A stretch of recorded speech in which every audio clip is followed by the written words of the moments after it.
You are listening to the We Hired a Sitter for This podcast. We hired a sitter for this. We have a roster of like 7 sitters. I hate authority, but I'm a mom. I'm an old man. I need orthopedic shoes. The laughs, the chuckles, the TMI. Some people might say, why would you have kids? The oceans are rising. The economy's collapsing. And they're not wrong. I'm Ross. And I'm Patrick. And we hired a sitter. Hey, everybody. Welcome to another episode of We Hired a Sitter This. What? I can't even speak. What's the name of the show? We hired a sitter. Welcome to the show. We hired a sitter for this. I'm Ross. And I'm Patrick. Ross is back. I'm back, baby. Wow. And who did we hire to sit tonight? My mother. JoJo in the house. JoJo's in the house. She's over on Avenue in Bushwick. Should we be saying our address? This show has gotten so big, maybe people shouldn't know where we live. Yeah, I don't know if that's... Oh no, our light went out. It didn't go out. It's just this plug. It's a wonky plug. They don't make them like they used to. Maybe bleep out our street name. If it seems... Yeah, possibly. Whatever. I don't know. Whatever. I don't know. Welcome back to the podcast. You've been missed. How have you been? How is your life? What is happening? It's nice to sit down and talk to my wife every once in a while. Yeah. I've missed being here. Although I will say I love where you're headed. You like the new podcast? I love where you're headed. You're a fan of the show. I am. I've been listening on my own, and then I check in, and I'm like, hey, just so you know, I think that was really funny. You're the host of the show and also a fan. I think actually... You should write a 5-star review for us. We could use it. I should. I will. Producers out there, I will. Let's step up our game with the comments and the engagement and the follows and subscriptions. If you're enjoying what we're doing here at We Hired a Sitter for This, get on your keyboard. Step it up. Get on your keyboard and let's be an activist in that way. Is that activism? Yes, it's activism. Okay, sure. In 2023. Wait. What year is it? 2024. Whoa. Where's your brain? Not here. What is happening? So let me give you my version of where you've been for the last 6 months. Where have I been? Because actually the last time we did a podcast together was probably in the middle of the night when I was just approaching you with microphones while you were in bed. You were like, I'm just doing loosey-goosey, baby. I was like, I'm going to do a guerrilla podcast and I'll just force her to be on the show and I'll just sneak into the house with a mic and say, hey, what's happening? Yeah. And that didn't go well. I wouldn't say it went badly. Yeah. But I will say, and then you can come back, you can circle back, that I think it is really good that you have teamed up with another comedian who wants and needs content in the same way. And who has professional goals. Yeah. Has professional goals, has He can stand production. He's motivated in that way. And I'm not for any of that. Yeah. So. Yeah. I think we've shared with the producers that you hate production from other parts of our lives. Yeah. So I think it's a great fit. And then I just get to this is like when I lived with a couple who had 2 dogs. Yeah. And I didn't have to take care of the dogs at all, but I would just enjoy the cuddles. Dogs. Yeah. You got great cuddles. Yeah. And if they were annoying, I'd be like, not my dog, and get away from me. In this metaphor, Gastor and I are dogs, and we cuddle you, and you enjoy it.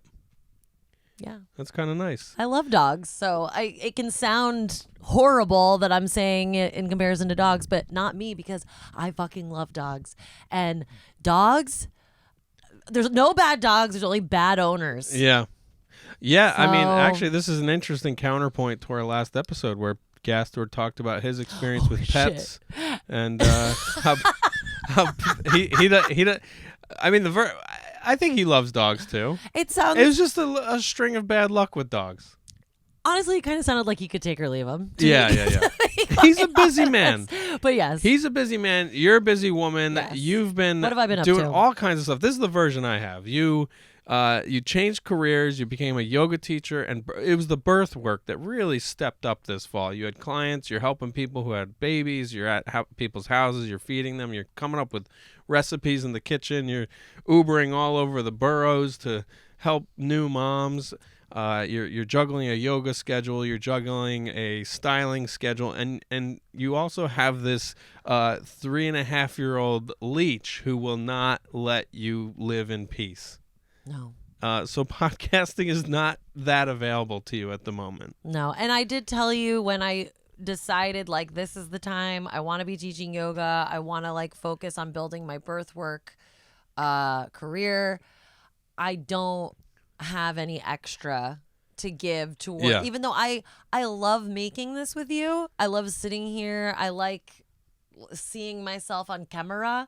But beyond that, Yeah. that's it. That's all I got. Yeah. And even that, as we know, hard to get me to do. Yeah, and let's see how the next 45 minutes go before you start going, are we done yet? Yeah, and I'm like, I'm tired. And we have to go see we're going to a play at 9 p.m. Yeah, in fact, the last time you were here doing this in this studio, we were going to another comedy show. We were going to Union Hall to see a show. So this it was summertime. No, it was April. That was back in April. When we went to go see Brian Safi and The blonde lady. yeah, Arden Marin. Yeah. I think that was April. I just remember being in a dress like Or maybe not, because we I was hot. reflected there was an on AC Easter. situation too. That was the episode with the Easter and the puking and the kicking Oh mummets. my God. Wow. So anyway, the point is that it's nice to hang out here at the studio at the office before we go out and have an actual date. We had a date. We had a really nice little sushi dinner just now. Is it going successful this night? Are you having a successful night? On the drive over, we were trying to figure out whether we prioritize recording this or getting food first because we were on a time crunch.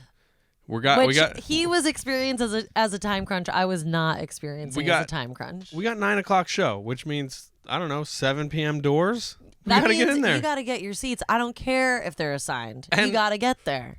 News alert, it's 7:17 right now. Yeah.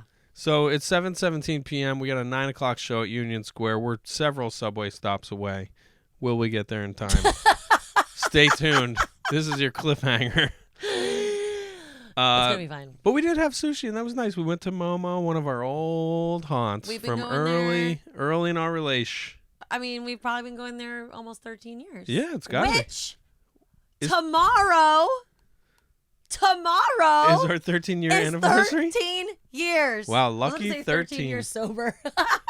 I mean, basically. 13 years of pure love Bliss. and joy, Bliss. obsession, So 13 devotion. 13 years of devotion Your with a couple eyes- of breaks here and there. Just one break. Well, I'm just saying, a couple of dalliances, a couple of Well, sure. That's why it stepping works. outs, That's why it works. a couple of stepping outs, The step two. a couple of step step outs, repeat. A step repeat. a couple of step 'em ups. Do you ever watch the Step Up films about Stomp the Yard? We stomped the yard. I don't think we can claim that. That's Oh, not is for that- us is to that- claim. Is that the yeah?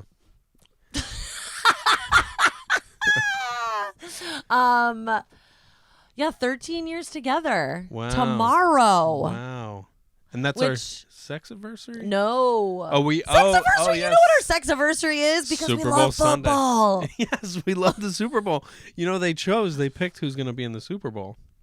Is it football teams? It's from the Southern United States Football teams. What's their name? Is Taylor Swift's boyfriend involved? I think he is actually. Yeah, I think, yeah. and they're saying that she did some witchery to get him in there. Right. Yes. I don't care about her or him or sports or her pop music. So moving on. Yeah. So our sex anniversary is Super Bowl Sunday 13 years ago. So that's coming up in a couple weeks. Yeah. So we technically 13 years together on the 28th because that is the first date where we actually touched lips. Our lips got so close. Our lips were so close. Let's not subject on people the to this. escalator of the Union Square Yes, Regal Cinemas, which is threatening to close. That's sad. And if they close that, we will lose our hallowed ground. we already lost the place where we got married. I know that That's place not is now Hill country anymore. It's a Korean food cafeteria. When you've been in New York City, The neighborhoods change. we were just driving. in Bushwick on Bogart, which is, used to be a two-way street. Used to be a two-way street. Now it's a one-way boulevard. And now we're in our 40s talking about how, remember when this was two-way? Yeah, this was two ways. No, I got to do a goddamn loop. I got to drive around the neighborhood to get to my office. Zoom up and down that street. Oh, yeah, smoking cigarettes. And there was a period of time, too, where half of it was two-way and the other half was one-way. And because of that, I used to pretend like it was still two-way, like a damn gypsy cab driver. You drive like a person playing Russian roulette. You're like, I'm taking this turn blind. I do not. I don't care who's coming. My headlights don't work. I care about safety. Well, now we have a child. We got and kids in the car. I care about my child. I got kids in the car. We got to get something for Peg because I have horrible visions of how she is the only person not secured in the car. I actually just take a slack seatbelt and I wrap it around her neck a couple of times. Seems fine. So yeah, I've been busy. Yeah. Well, you've been missed. I miss you. This feels like a good way to reconnect as a family. Yeah. And catch up. And you've also had some recent developments that have really had you on the sidelines. This was a tough week for old Ross Aaron here. Man, you see these eyeballs? These are the best your eyes have looked in days and days and days. A week? Yeah. A whole week. So the fun thing about daycare is that pinkeye starts floating around in daycare.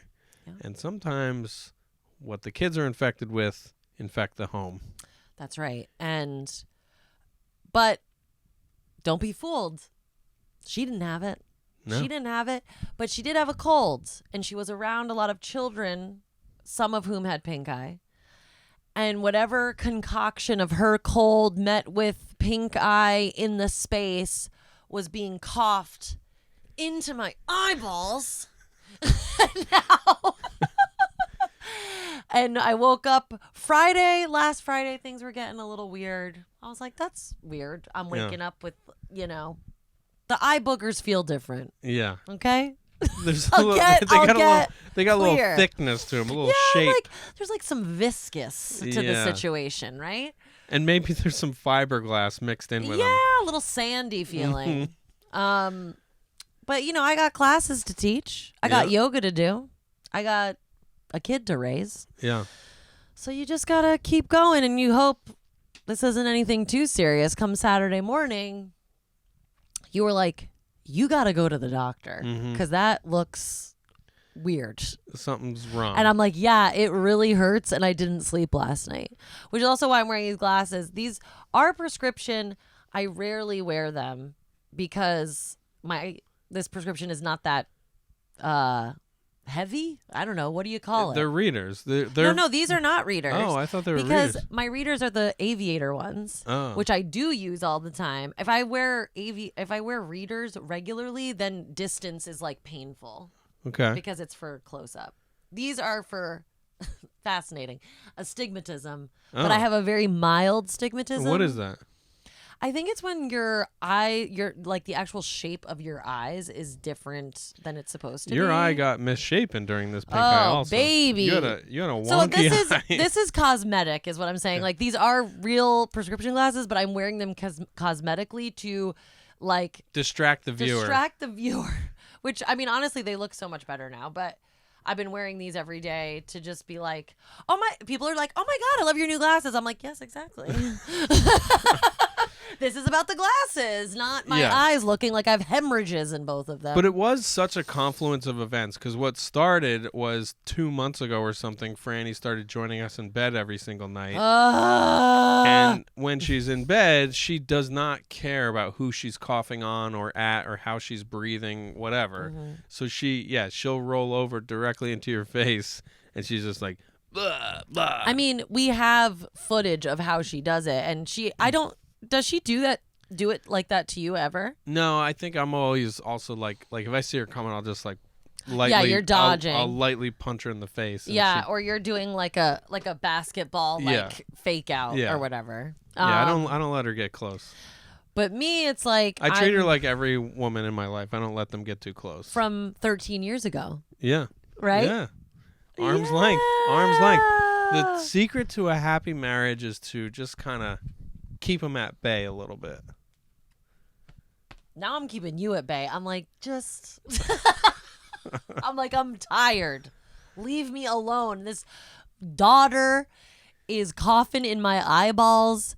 And your mouth. I think I've seen her cough and just like chunks of spittle and phlegm just slow motion landing on the back of your tongue. She over exaggerates into my face. Yeah. Like, because she will cover her mouth, but if Mama's nearby, she literally will turn her head towards me and be like, and like sticks her tongue out to be like, see what I'm doing?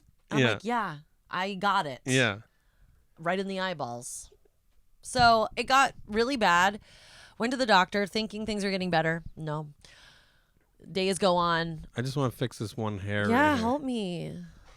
For camera. Well, now it doesn't look better. What are you doing? Well, there was one hair that kept at a certain angle.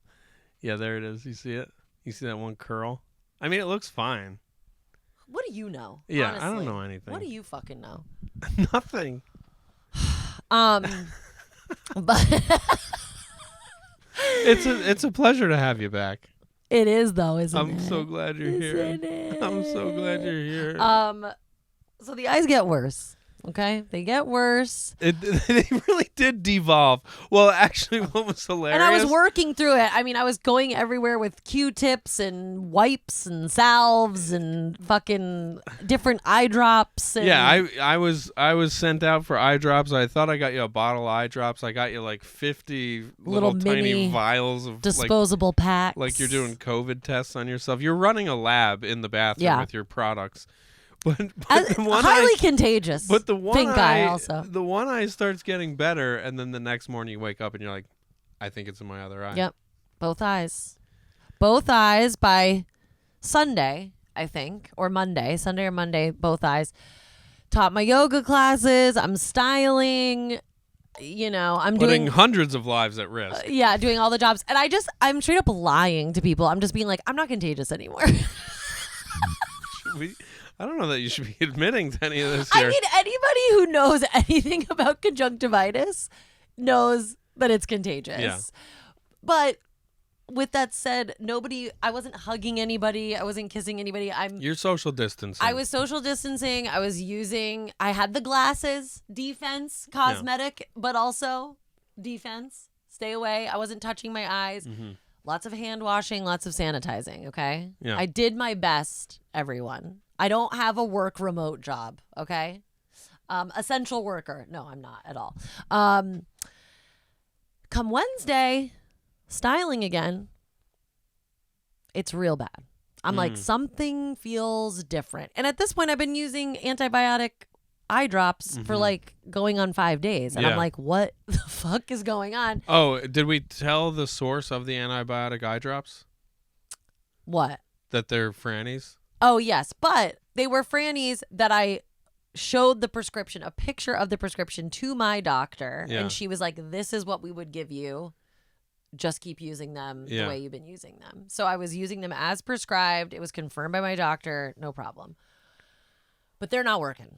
And come Wednesday, there's something going on the eye that started it all. It was getting better. Now it's worse. It started actually growing a third eye on itself. Kind of. It was a lump. She had a lump on the globe of her eye. And I'm like styling in a photo studio. Like my eye is like in pain and burning. And I was like, I got to do like a telehealth visit, which like, thank God we have privileged healthcare and I can just like jump on an app and be like, can you look at my eyeball? And like, they were like, they're like, we see it. you need to leave wherever you are and go to an ophthalmologist. They're like, actually, could you clean your lens? It looks like the lens is warped because one of your eyes looks significantly bigger than the other. And you're like, no, that's just my eye. That's just my eyeball. That's just my eyeball. And so I had to leave work early, which is very controversial as a freelancer because you're just like, well, they may never hire me again because I have to leave right now.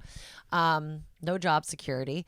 But then I went to the ophthalmologist, which is its own tale upon time. But to wrap up this part of it, I was given a new medication that started working within, I would say, the first 2 doses. And now I'm almost back. I'm not quite back, but I am like, I'm sleeping. I was having to dose myself with Benadryl just to get like a few hours of uninterrupted sleep because my eyes were so disgusting.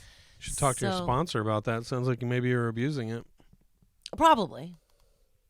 Probably abusing artificial eyes too. And I'm going to get myself into a similar situation that I did with Afrin, where then it starts. Your body relies on these products. Yes. That's capitalism, man. So you met the eye doctor of the century, New York City personality, ophthalmologist, Union Square Eye Care. What's her name? Let's put her name out there. You think? I don't care. I mean, nah. You don't have to. So, I gave her ones across the board. I'll tell you that. They made the mistake of sending me take this survey. Oh, really? Oh, yeah. And Did you give also like commentary? They didn't give you room for commentary, but they were asking specific questions about her care. And I was like, ones across the board. And why? So give us some examples of what you experienced. Well, mind you, I hate the healthcare system and doctors. I think most of them don't know how to speak to people. So, baseline. And my eyes are on fire. I'm in pain. And my appointment was at 2:15. I arrived on time. Did not see the doctor till about 3:15, 3:30. Yeah. Doesn't introduce herself. And also, I met you there just to set the scene. This place looks like an office in Being John Malkovich. Like it did a little bit, right? The furniture and the hallways. The colors. Like the building is not that big. It's on Park Avenue. It's just a hair too old. Yeah, and the building doesn't look massive from the outside. I was like, okay, second floor, go up there. It's probably like a waiting room and then a couple examination rooms. You go in there, it's a maze of hallways and examination rooms. They have multiple waiting rooms. And there's so many people there. Yeah, and the colors are so weird, like dark, deep oranges and reds. Yeah. And like that medical furniture, with the wooden arms on the chairs and everything. So much carpeting. The receptionists have been there since the 80s. I'm like, they were nice. I couldn't find a window in the place. I'm like, I don't even know what time of day it is. So weird and claustrophobic. Yeah. And then so you. And then you add junky eyeballs into the mix. Oh, you know. Yeah. And I've been telling people what drives me crazy about these types of visits. I mean, this is all during pregnancy too. I feel like this was a very common occurrence. You get checked in by like the tech or the nurse who asks you all the like data questions that you think is going to be relayed and informed to the doctor so that you're just like, what's the word? Apprised? Yes, but also just updated? Aware? Like ready? Prepared? Making it move faster. Expedited. Thank you. Expediting this whole process. Yeah. And it doesn't ever. It's as if the doctor goes in cold, even though you've already done all this shit with the previous person. Which, let me just interject here. I was at a Chick-fil-A a couple weeks ago where didn't see this coming. I walked in with Jacob. This is when we went up to Connecticut. It's an enormous Chick-fil-A. It's like, it's got the proportion. It's a building with the proportions of like a man. What would you compare it to? It was way bigger than a normal. It looked like a highway rest stop, but it was all a Chick-fil-A. Yeah. And you go, and it was packed. Like there was so many people in there because apparently it was a new Chick-fil-A. Great. Big excitement in town. Great. Who cares? Who cares what's funding it? You know what I mean? Yeah. Who gives a shit? Everything's evil. I go in and there's a lot of people online, and we get approached by a young man with an iPad who takes our order while we're waiting online. Wow. And then we get up to the line, and then we pay up there and get our drinks up there, and then we go sit, and then someone else brings the food. It was so expedited and so weird. It's like, how is the medical industry not doing the Chick-fil-A system? I mean, truly, these are the problems with our goddamn world. That it's like fast food has cracked all the codes because they've got us right where they want us. Yeah. And healthcare is a fucking slow decline into hell. Yeah, and what's interesting is that if you eat enough fast food, you get sent straight to a medical office. And you're going to be waiting there much longer than that motherfucker with his iPad. And then when you're done there, you go straight to hell, you fucking idiot. That's right. So I was in hell, or close to, and I go see the doctor and she doesn't introduce herself, no pleasantries, no like, hi, I'm Dr. So-and-so, like what brings you in, which like that would probably annoy me anyway because I hate when they ask what brings you in because you've already told the fucking nurse. Okay? You should look at the goddamn chart before you come in and be like, I see you're here because of conjunctivitis. Mm-hmm. Let me take a look. Mm-hmm. Scene. Yeah. Not, I'm avoiding eye contact, sit at the computer. What's going on?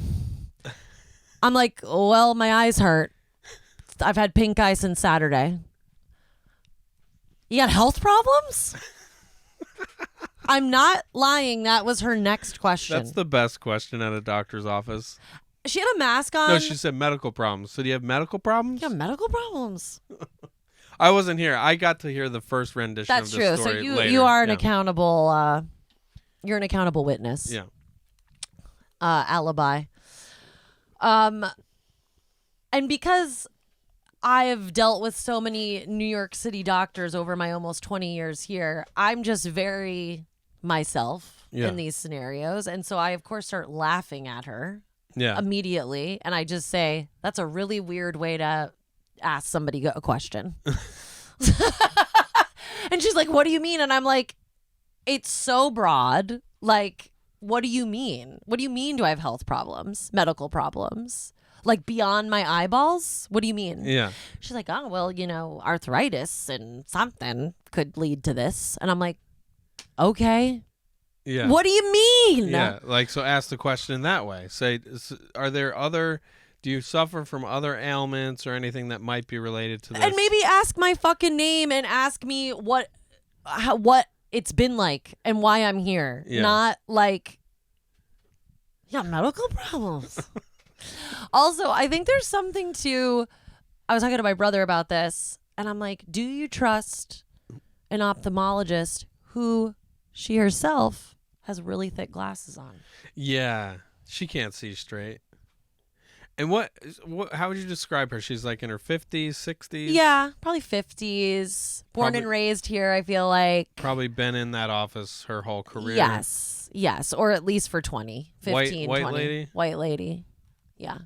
And she, you know what it is? It's like, I feel, I don't want to judge the ophthalmologists out there, but like somebody comes into the eye doctor, it's probably one of like maybe 10 problems. Most commonly, right? Maybe. I don't know. Like, but maybe, pink eye's got to be up there. Yeah. So maybe she's just like, yeah, well, I've heard and seen it all. So whatever this lady's about to tell me, I don't really care that much. So like, let's get to the bottom of it. Oh, she did not care. Yeah. That's for sure. Which obviously I'm not saying that's a good thing. I'm just, I'm curious where she lost the relationship to human empathy. Like, you're just an item on a shelf that she has to move from one part of the room to the other part of the room. And she's used to people just, if they are responding to her, they are not questioning her way of doing. And she was like, okay, look up. I'm going to put some eye drops in. They like scalded my eyeballs. Like you immediately hear. Yeah, like that's basically how it felt. And I can handle pain. I've pushed a child out of my body. You're like, what is this? She's like, hydrochloric acid. Relax. And I was like, you really should warn someone before you're about to put eye drops in that burn significantly. And not only that, they were a numbing agent. So they burned and then they began to numb my eyeballs. It's like, these are things you warn someone about. Are my eyes disappearing right now? What is happening? And I was like, God, I wish you could give me something that like just did this while they're in so much pain. She was like, well, it destroys the cornea, so we can't do that. Didn't she say, when you said, I wish you, why didn't you warn me? Didn't she say, well, they're eye drops? No, she said, well, when I do that, people pull away.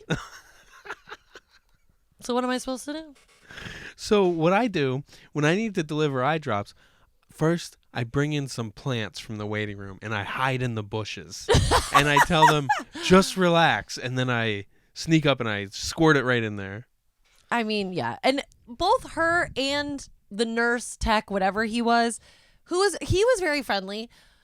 I came in because I had what I thought was a cyst on the side of my eye. Lump. You had a lumpy eye. I had a white lump on the side of my eye. You asked me if I could see it, and I could see it, and I did have several things that I was afraid it could be, but I was like, this won't help for me to be like, no, you might lose your eye. Smart move. I don't know what the hell that is. So I assume when an eye stops being spherical, something's very wrong. yeah, when there's like a growth. Yeah. Which is why the doctor who had the telehealth visit was like, you gotta get out of here. I was go like, to the doctor. yeah, I see the bump, but I kept to the part. You're like, oh. I yeah, said, I see it. Oh. I said I could see the bump, but I did not say I can also see your pulse in it. Yeah. So, but neither her nor the tech nurse even saw the thing because it's like slightly under my eyelid. And I wanted to be like, there's more eyeball to discover beneath the lid. Yeah. Like if they were looking at your eyeballs, they gotta lift a lot of lid to see what's going on. I got a lot. I get so much is stoner covered. eye. So much is covered by the lid. I'm like, is there something wrong with my eyes? I'm like, we're just looking at the fucking crevice opening, and they're like doing it with that. I was telling my brother that it's like a speculum. He's never been to the eye doctor before. He was like 2020. I'm like, well, how do you fucking know if you've never been to the eye doctor? I've only been like once or twice in my life. He's literally never been. So I was like, well, you don't know, but they have this like steampunk like vision machine where you're like, they're doing clicks and spins and whatever and looking at a light and this, and then they're like, look over here, look over here. And at no point you did all this with her and with him the other day. I mean, yes. And so, and they were like, yeah, well, you're really irritated. And I'm like, yeah. And then I would go, but how about this? I like lifted my lid, and they were like, oh. And I'm like, and you do that. You wouldn't have found it? You do that, and then there's like horror movie puppets that come out that are just like, yeah, from under your eye. And they're like, oh. Oh, you have Satan's children in your eye. We see them now. She was like, I don't think it's a cyst, though. And I was like, well, what is it? I was like, it's different. Oh, did you hear results about the culture? 7:40. Well, that was the other part, too. I was like, so when do you get results? And she's like, whenever I get them. She was like, well, if I get them, I'll let you know. And I was like, well, what is the typical turnaround? She was like, 3 days. I'm like, great. That's the fucking answer. Like, what? Why? Why am I training you to be a human? She kind of likes creating a little mystery in her relationships. And she like couldn't get the culture tube open, and I was like, do you want me to help you? She's doing a thing where she's lowering her Coke bottle glasses and she's like looking She's like up. using a tissue, and she's like, oh, I can't get this. She's like going like this, and I was like, you want me to help you? She's like, I'm a big girl. It's like, lady. I'm like, are you? Hey, lady, have you only done this 1,000,000 times? Oh my God. I'm sure they'll come back like unconclusive. Do we know if your survey was anonymous? Or do you care? I don't, and I was wondering that because I am seeing her on Monday morning. I feel like they have to be anonymous. I think so. It was sent to my email, but whatever. Just another day in healthcare in New York City. I mean, you did have an interesting idea of how you could start a business where you teach like medical professionals how to do the human side of things. Do the human with Ross. Because there is like this thing with people who are that advanced in any field where they become robotic about the thing. There's worse ways of saying what I'm describing, but I won't. Like literally active listening exercises, which like I've had to do in my yoga teacher training, in doula work. Like it's all the element of active listening leads to advocacy and like really hearing where somebody's coming from. Everybody just wants to be heard. Yeah. And I'm like, I am someone of so much fucking privilege. And so I'm just always thinking about people that are not able to advocate for themselves in the way that I am. And I'm like, they're just getting fucking bulldozed by these people, you know? And that is very upsetting to me. Yeah. But anyway, I feel like there's so many other things I want to talk about because I've been listening to the podcast. Yeah. So it's pretty cool. As a fan, you can come in here now and be a part of the podcast and feed back. Yeah. Yeah. What are there times where you're listening where you're like, what are these two fucking idiots talking about? No, but I definitely want to chime in. Yeah. Like while you're listening, you're trying to respond. Yeah, I'm like, ugh. Like, I mean, I'm loving the element of Gastor calling out the caucasity of it all. You know, I appreciate that. I think with we the all dog psychic, sleep trainer. I mean, when you dance were class. A dance class. Which we have an update on. I guess we should probably update the folks at home She about. didn't make the cut. She was kicked out of dance class. She didn't make the cut. So, anyway, I mean, like, when you were talking about, when you were going off on your conspiracy theories and, like, oh, the Pledge of Allegiance is a fascist instrument. Not only, but before that, talking about just, like, you kind of posed a rhetorical question to Gastor of, like, caring a lot about the world, being so upset about the things that you feel like you know and understand, and that you're this person of immense privilege, and, like, how do you, like, how do I sleep at night? Step up, do something about it while also maintain your life? And is that even possible? And are you doing enough? You were kind of like, am I doing enough already? Yeah. Say yes. And he was like, he basically was like, it's good that you think about these things, but also I hope your life is terrible. No, like, I hope you struggle. Yeah, like, I hope you have immense struggle. And literally, the way he said it, which was, of course, better than how we're discussing it, made me, I was driving, and because I'm a horrible, dangerous driver, hands off the wheel, applauded. So I just really wanted to make sure Gastor heard that as he told you that he wanted you to struggle, I LOL'd, gave a round of applause, and started laughing harder. At my expense. Yeah. Well, good for you. I'm Yeah. glad that lightened your mood. But I'm glad my white guilt made you have a pleasant afternoon. But I was so proud of you also that you were talking about some of, like, the things that you're struggling with, and, like, the hard hitting stuff, and being aware of your own privilege and how we want to, like, raise our daughter differently, and there's a reason why we live where we live, et cetera, et cetera. And, like, he wasn't just there to be like, way to go. Yeah. You know? And I guess I was doing plenty of patting myself on my back. Which myself. that's what I'm liking about this new dynamic balance between the two of you, is that, like, you guys do have a really good rapport and a lot in common and a lot different, and you both are able to, like, take it and get it from each other, and just showing very different points of view. And I think it's a great show. Thank you. That means a lot. And no, he's just like a great man. Yeah, you know? Like, he's totally. He's got so much wisdom to offer, and I love his point of view. And he's been through some hard years with his kids, and like, we've got a lot to learn. Yeah, I'm glad you're enjoying it.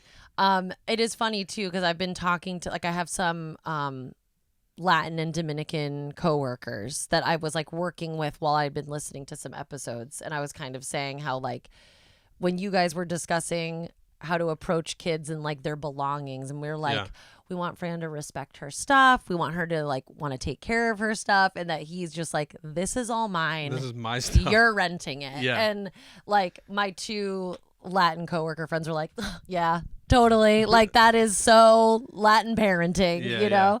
And I don't think there's anything, like, it's not a judgment in terms of, like, one's better than the other. It's just, like, interesting to hear they were so familiar with that as, like, a concept, you know? Yeah. And we're like, no, Fran, this master suite room, you really need to be respectful and to cherish it. I mean, or sometimes I'm like, so honey, do you feel up for, like, cleaning up a little bit? Yeah. Do you want to do a little bit of organizing? I'm like, no, I need to just start saying, you better organize your stuff, or I'm going to start throwing things out the window. Blitz bag. We're taking it back to blitz bag. I'm going to blitz bag this room. Which is what my mother used to threaten my brother and I with, which I don't even know what a blitz bag is. Like, is that a thing, or did she make it up? I think she made it up, and I always assumed What's a it meant... blitz? Quick. She's gonna go in there with a garbage bag. She's gonna It's a quick bag. Fill up a bag, and she's gonna put it. I didn't get the sense your mom was throwing your stuff away. No, she's probably just putting it in the basement. She definitely puts stuff in the basement sometimes. Yeah, just like a pack rat, just just shoving literal things. garbage bags of our stuff that she was like, told you, I was gonna blitz bag it, and I did. You got blitz bag. You got fucking blitz bag, bitch. Oh my god. You know, different ways. Yeah. How are you?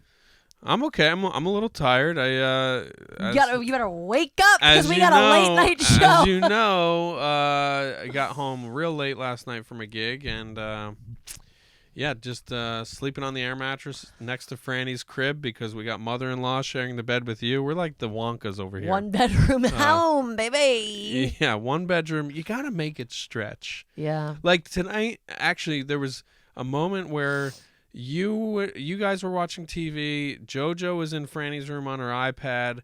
I needed to just like check my phone, so I went and I sat in the bathroom, like on the toilet with the seat down. Yeah. I'm like looking at my phone, and I'm like, yeah, this can work. This can work. There's enough room here. I always think about, we have like a little space in front of the bathroom that's like, we have like a little trunk that just is kind of holding. It's like the HVAC. It's a catch-all in front of the HVAC closet. I'm like, this could be a dining room. Or I really think that sometimes. I'm like, how do we turn this little nook in front of the bathroom into a dining room? Yeah, that way you can eat and then take one single step and shit. And then that's usually where my brain goes, where I'm like, that's gross. It's so close to the too bathroom. Close. Yeah.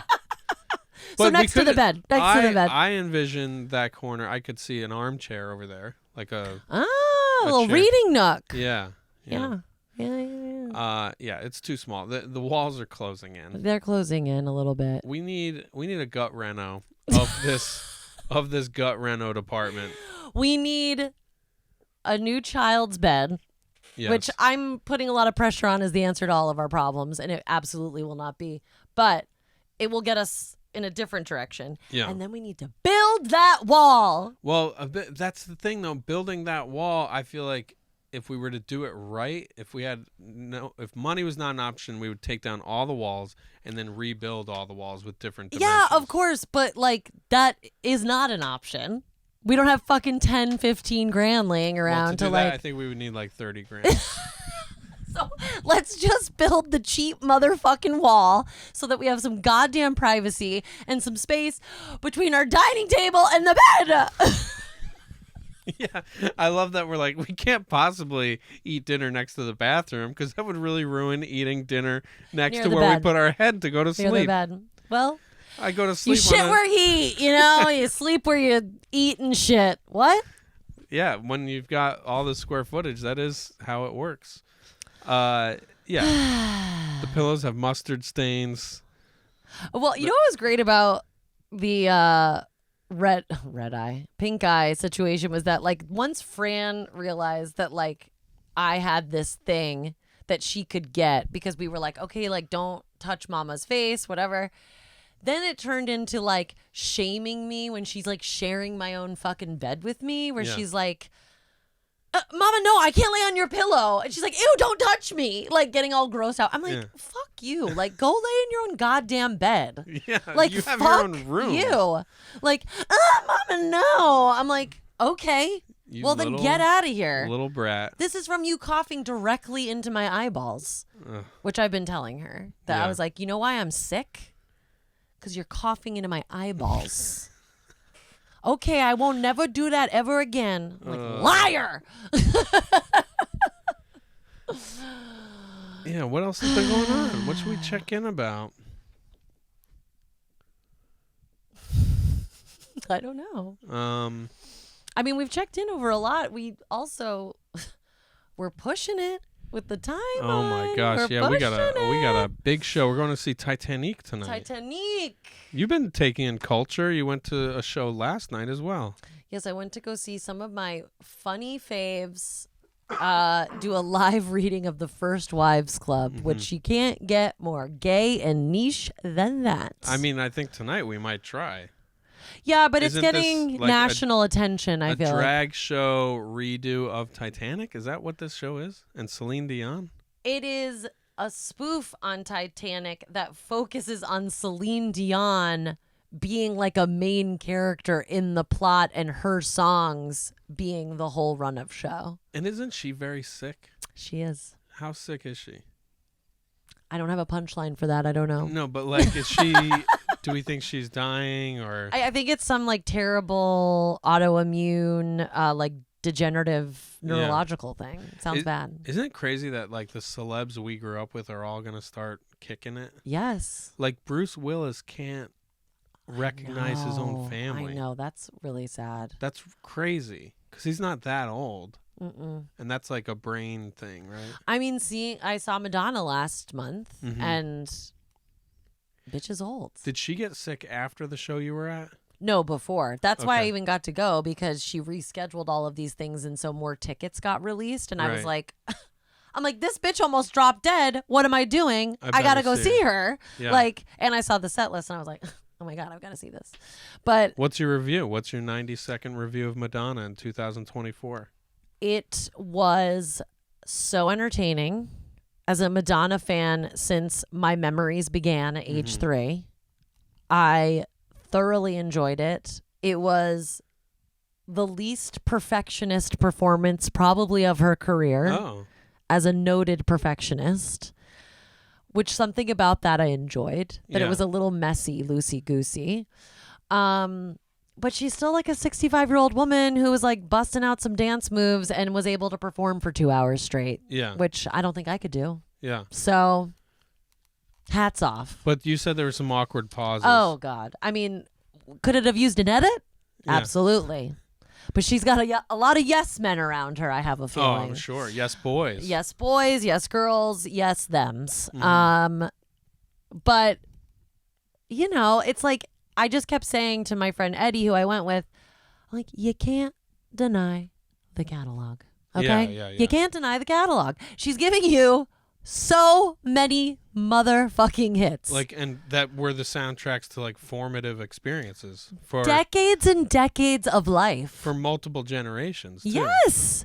Which my friend who I was with last night, she went and saw her too, and she didn't even like her as a kid. And I was Yeah. like, oh, really? She was like, yeah, I kind of got into her in high school. And I was like, that was my like third time getting into her when I was Right. in high school. Yeah. And then in college, I had like another moment. And then after college, I had another Yeah. moment. And it's like one of the lines, like there was a lot of like voiceover from interviews that they were like pumping in. And one of them was like, the most controversial thing I've ever done is that I've stuck around. And I was like, yeah, people fucking hate her because she's stuck around and she just won't go away. Yeah. And she doesn't act the way people think a 65-year-old or a 50-year-old or a 40-year-old is supposed to act. And like, you know, it's like you can have your thoughts and feelings about her, but like no one has done what she has done. Yeah. Like she came to power in the 80s when MTV was invented. So no one had been a pop star like she had been a pop star. Yeah. And she kind of invented it. Does that feel inspiring as a woman? Like, does that feel Yeah. inspiring that, like that's. It was a good reminder to be like, because I've got my feelings about her from time to time where I'm just like a little sad that she's had so much plastic surgery. And then I'm like, it's none of my business. What do I fucking care? She should do what she wants. Or like, I don't like her music. I feel like she's like trying too hard now, blah, blah, blah.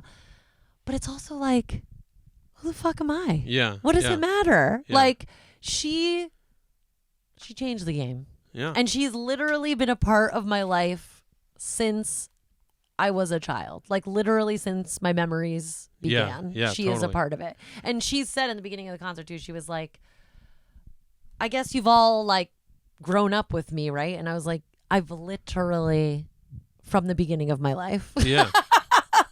like 41 years old, I've been there from the beginning. That's what was interesting about showing Franny Thriller recently. Yeah. We showed her the Thriller video, and like I remember or barely remember Yeah, same. like banging against the walls of the shed in our backyard as a big crew of like, I don't know, like 5 to 8 year old kids that my mom, she babysat all the neighborhood kids, and we would run around the backyard singing Thriller and Yeah. just like banging on the shed for drums, and everybody's Cute. like pretending to be zombies or whatever. And that feeling like, God, like it's been a long life already, and we're only, Very much so. I mean, maybe we're at the halfway point. I guess we're over half We're the life definitely expectancy. we're definitely middle-aged. Yeah, Like, and for sure. like to see that Franny is getting joy from this questionable man, of course. But like same with Madonna. Like how many people are going to enjoy this art that people from that era made? Because Because some of her music is timeless, you know, like you completely. can obviously tell, like, oh, that's an 80s song, but it's like always going to be fun to listen to. Total, like, so much of her music is timeless, honestly. Like, there were so many songs where you're just like, oh, shit, this is so good. Like, and that she's, I don't know, she's still provocative and making people uncomfortable. Like, that's very cool to me. Yeah. So, you know, I mean, she's messy. She's real messy. Like, nobody's perfect. Yeah. She, like, second to last thing of the show was some huge honoring of Michael Jackson, which was, speaking of Thriller, was fucking weird. Yeah. And I was like, did nobody tell this lady he's a known pedophile? Like, what is going on? Yeah. But not, aside from that, I was talking with my friend about it last night. I was like, she actually made a good point. She was like, do you think Michael Jackson or Prince would devote a whole segment to Madonna if they were still alive? Oh, wow. And I was like, Allie, that's a hard-hitting question. And I was like, no fucking way. That's so interesting. I was like, no fucking way would they. And it does. She doesn't need to. Why are we honoring anyone besides her? Yeah. Like, that's such a fun social question. I thought that was really, I was like, wow, I had not even thought of.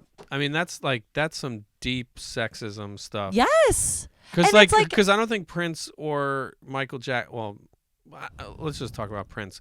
I don't think he would not do that out of like malicious intent or anything. He just wouldn't do it because he's a fucking superstar. He's a guy who's a huge star, and who needs to bring women into this, you know? Well, and it's like, she is iconic. She's outlived both of them. She continues to make music. It's like, not mentioning them is not a diss in any way. It's just like, yes, I am the icon standing before you. Honor me and my legacy. Like, you don't need to bring anyone else into this. Yeah. It was a retrospective on her career.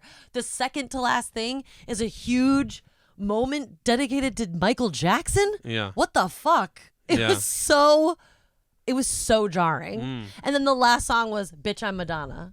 And you're like, okay. Wow. So that was weird. Yeah. I'm like, somebody decided this was a good time filler? I could have thought of a couple other things. There were some other hits I didn't hear that you could have just played the fucking music video. Like, it was just so odd. But no one was there to edit. No one was there to edit. I like the idea of you having these feelings about how the eye doctor does her job, how Madonna does her job. Oh, I've got opinions. Maybe you should be people's last edit. I think I'm pretty good, actually. Like, if you go to a restaurant, like, hey, listen, I'm going to sit here with my husband. We're going to have dinner. But before you give us the check, I'm going to give you some feedback. Oh, my God. I mean, that's like a critic, right? Kind of? Kind of, yeah. But I like this as, what's his face from Kitchen Nightmares? Yeah. Gordon Ramsay. You're like a Gordon Ramsay type of person who you're boots on the ground in the moment. I'm good. I am a good editor in that way, I think, because I am like quick to be like, have an opinion that I think has a foundation in relatively good taste. But I love helping people clean their closets out. Yeah. Like, I'm just like, when was the last time you wore that? You don't need it. Get it out of here. Yeah. As we know, cutthroat. Yes. You have no sentimentality about stuff. I do and I don't. You're like, let's get this shit out of here. I'm not nearly as sentimental as you. No. That's your favorite shirt from 8th grade? No. Divorce yourself from feelings about it and get it the fuck out of here. It's just a thing. Yeah. So, well, that's my cultural critique. What about you?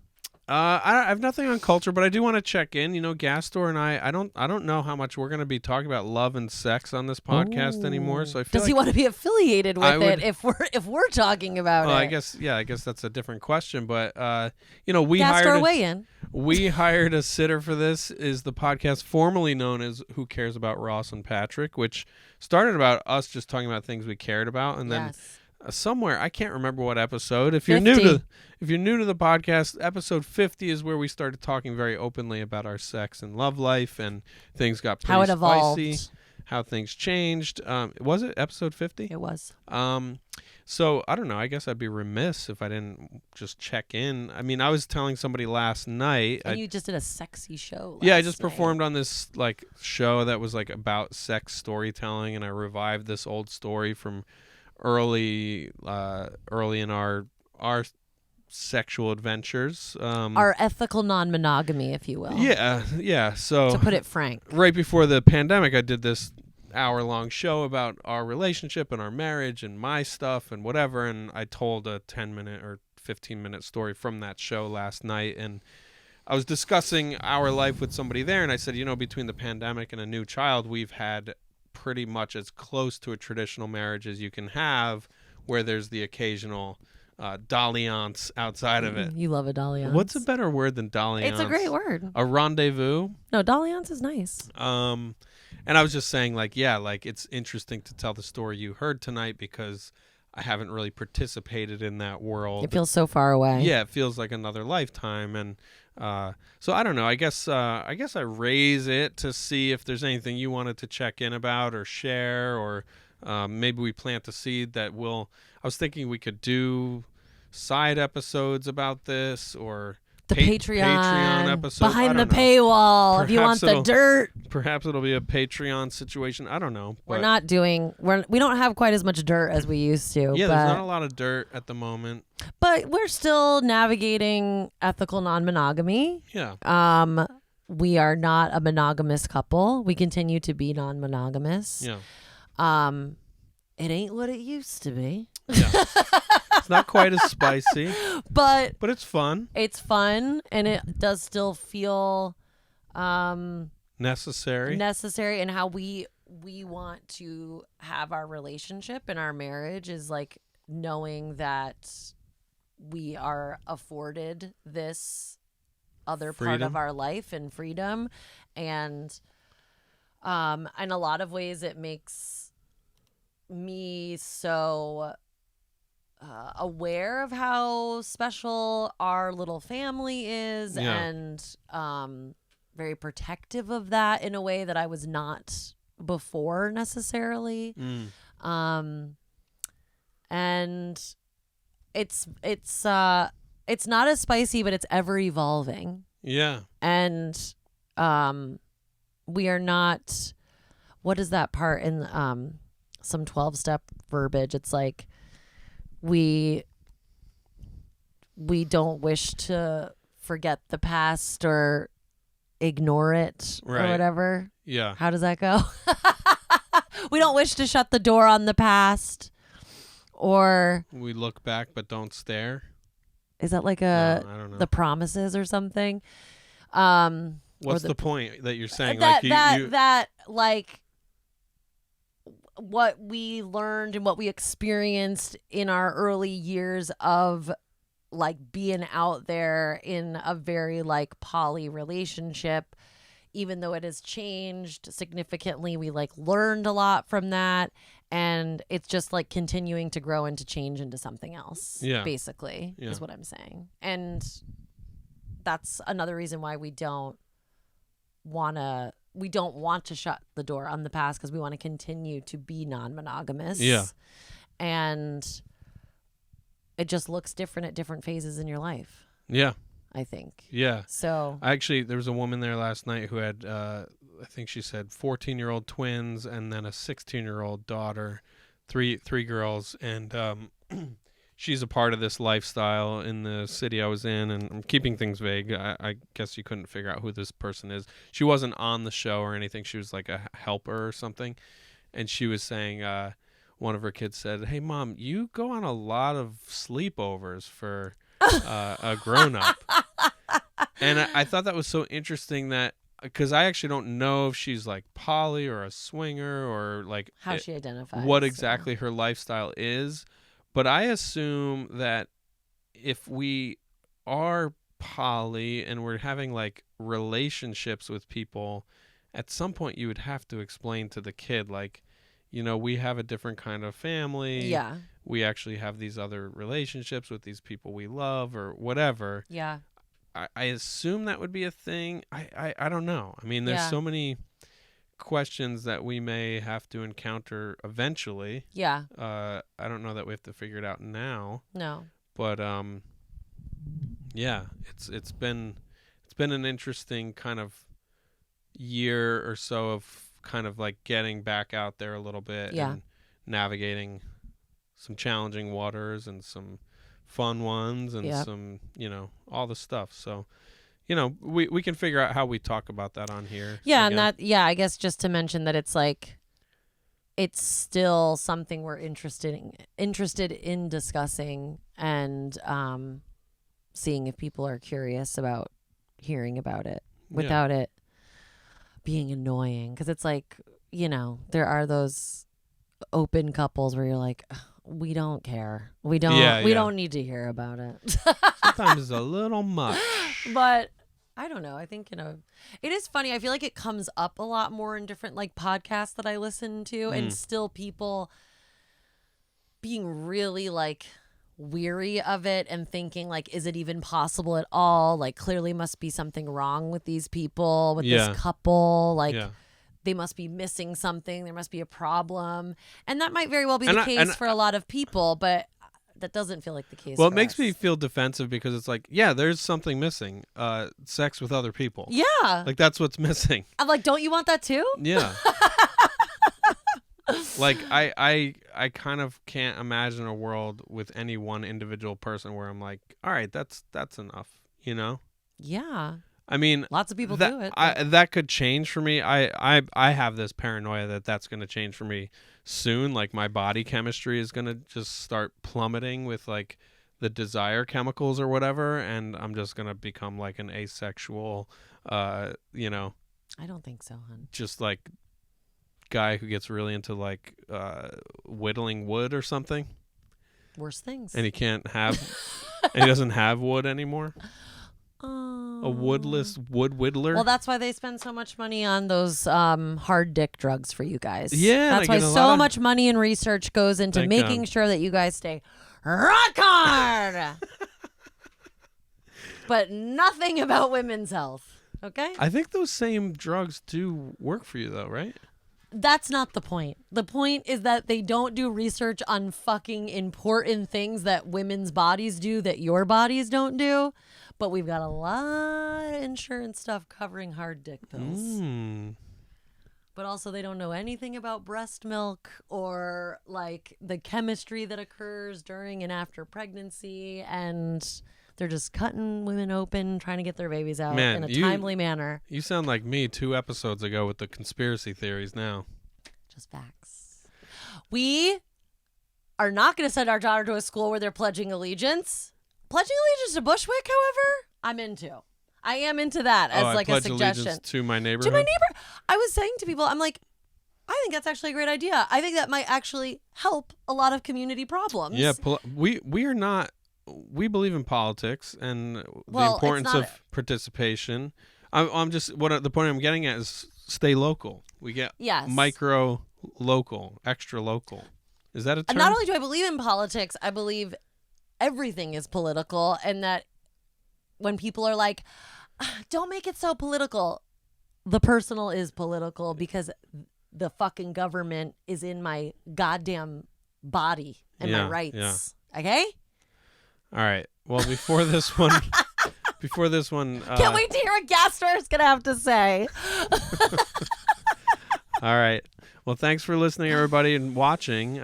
Please, hey, if you know people who are new parents or curious about anything we talk about, we'd love for people to recommend this show that we're doing around. And if you're new, check out the old episodes. Ross and I used to host this. We hosted 116 episodes together. If just you the two love of what us. you saw today, yeah. If you love what you heard and saw today, there's a whole bunch of episodes of me just firing off on all cylinders. Oh, yeah. So take a look back in time. Yeah. All right. Well, thanks. I'm happy you. Oh, thanks. Thank you. Thank you. Bye-bye. Bye.